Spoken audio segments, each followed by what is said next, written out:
So now we have rock climbers doing mass unalivings. But it didn't happen this time because police listen to men.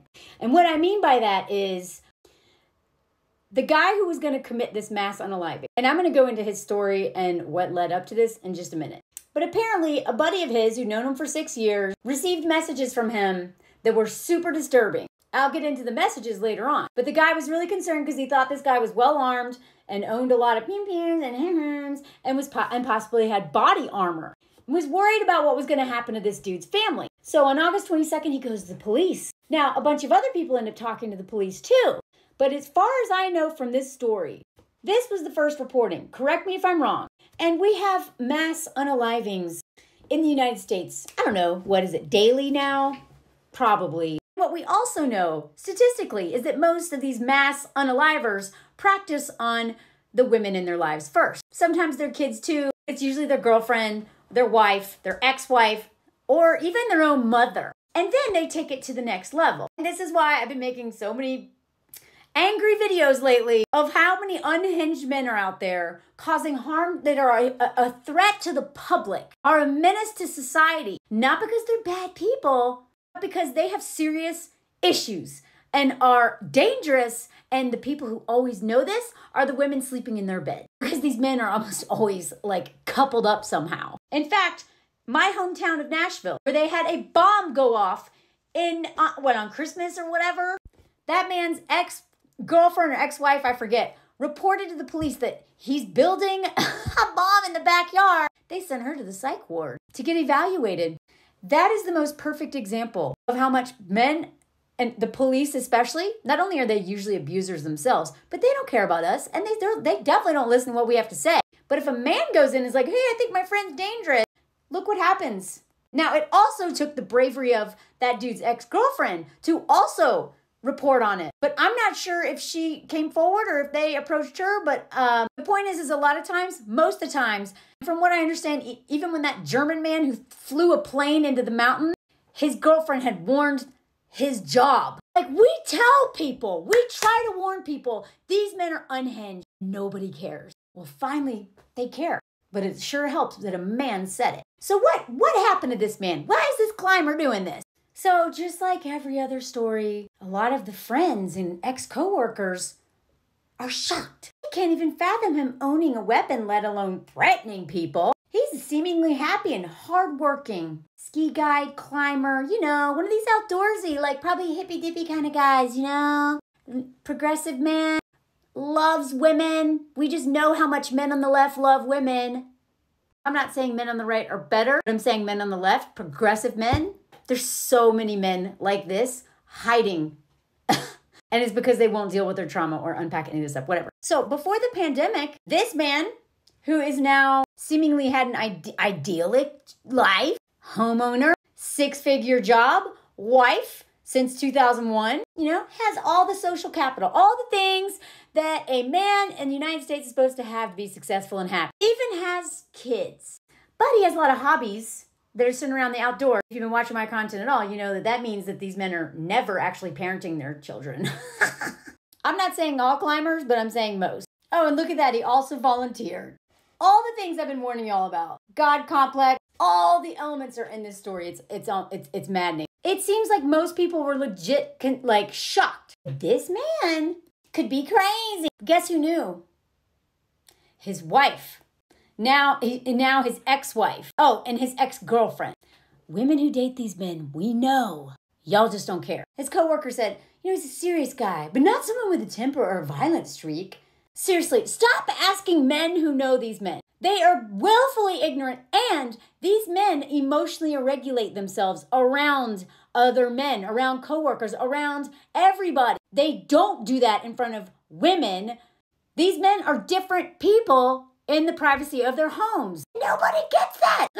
So the dude just disappeared one day from his job. His very, very high-paying job. He apparently had some sort of disagreement with the volunteer organization, this outdoor thing he's working for, and sent weird email. But when is hipsters? I don't know. He had something against hipsters, Bernie Sanders, blah. Who cares? What climber does not have a strong opinion? So they're all like, well, it's a little bizarre, but they didn't know what he was doing to his wife. So apparently she was planning on going back to Michigan, where she's from and where her parents live, celebrate her dad's birthday. And Garner had become increasingly hostile as the trip approached. Look at this! 2 days before her flight, Garner stole his wife's ID and drove off with their only car. Also, apparently, he had been more or less unemployed during this time.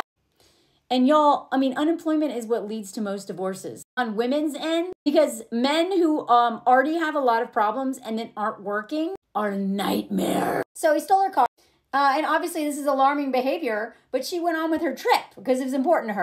Took the kids with her to Michigan. When she returned with the kids, the locks had been changed. The doors had been barricaded in a way that a locksmith could not force open. And since she didn't have a place to stay because she couldn't get into her own home, she was forced to go back to Michigan with her kids. She kept asking him to send clothes, especially because it's Michigan and it's started to get cold. And then he would send crazy texts like this: if you're not interested in coming to agreeing to my terms, blah, then I'm going to come and see my kids. She's like, come on, please. So she keeps asking, please send the kids' clothes. And all he did was send her messages, harassing messages, describing schmegsual encounters he was having with other women and saying he's having the time of his life. Of course, shocker. This is what they always do. Accusing her of cheating and having abortion. Like, I swear to God, every time men accuse you of cheating, that is when you know they are cheating. Happened to me, happens to every woman I talk to who's been with men like this. He also stole $24,000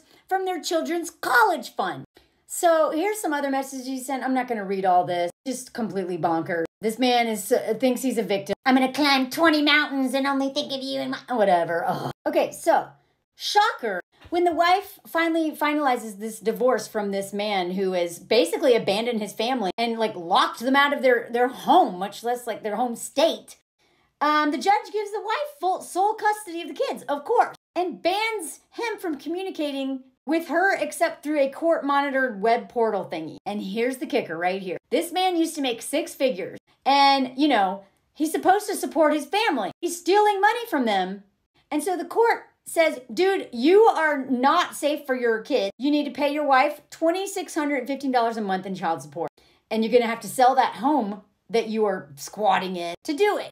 So this whole time, this dude is the one having an affair. And I would be willing to bet that it's a younger woman, probably a climber. I wouldn't even be surprised if it's a climber in her early 20s. I'm literally speculating to make it a point. All these men who are in their 40s and 50s who are climbers, usually they're cheating on their wives, or they want to cheat on their wives, or they don't have a girlfriend or a wife for a reason. They're usually predators. And they target very young women because no women who understand red flags and how dangerous men are will get anywhere near these men. But young women like me who didn't know any better was like, okay. So he apparently sent messages to his the girlfriend or ex-girlfriend, whatever, his former girlfriend, telling her he had thoughts of torturing his wife, former wife, pew-pewing people at Mount Hood Meadow, and then sent an email about the event that he literally went to go and try to shoot up. This classic crag thing, just put on by the American Alpine Institute or whatever, I think. How easy it would be to rampage through the park. Belayers and stuff. Y'all, can't even read this. Pause if you want to read this yourself. This part is actually made me laugh. Because not only did he send these crazy emails to her about wanting to torture his wife, he also dropped his gear off.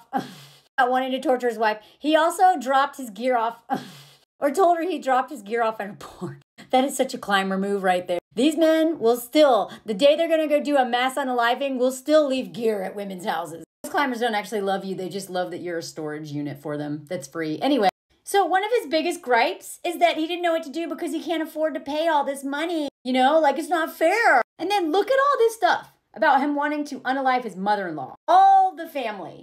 As many of them as he can. The only thing stopping him was his own children. Here's the kicker, y'all. He also said one of his biggest fears was turning into his father, who was convicting of killing his father and eating part of his brain on Christmas in 1995.